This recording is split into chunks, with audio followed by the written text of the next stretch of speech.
Hello friends, good afternoon. কেমন আছো সবাই? আমি তো খুব ভালো আছি, আশা করি তোমরাও সবাই খুব ভালো আছো। এখন বাজে বেলা দুপুর 2টো। খাওয়ার টাইম তো হয়েই গেছে, লাঞ্চ টাইম। চলো দেখি আমার ছেলে কি করছে। এই যে আমার ছেলের ঘরে চলে এসেছি। এই যে আমার ছেলে, কি করছিস? কি এগুলো স্কুলের কাজ? হ্যাঁ, স্কুলের কাজ তো। তা লাঞ্চ টাইম হয়ে গেছে তো, খাবি না? আরে স্কুলের কাজ করবো তারপরে না খাবো। ও বাবা, চল খেতে চল। কিন্তু আগে লাঞ্চের মেনুটা কি? এ বাবা, তোর তো আবার লাঞ্চের মেনু ভালো না হলে তোর খাওয়া হয় না। তোর ফেভারিট বাটার পনির মশলাটা আছে, তোর বাটার পনির মশলা না হলে চলবে না। তার জন্য স্যাটারডে বাটার পনির মশলা তোর বাধা, ঠিক আছে?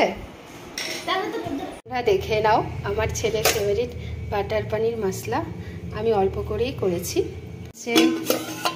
এই যে এঁচোড়ের তরকারি হয়েছে, ঝোল আছে, রাতের জন্য করে রেখেছি, ভাত আছে, আর এটাতে পটল রেখেছি, কেটে রাখা আছে, খাওয়ার সময় ভেজে নেব, ব্যাস এটুকুই।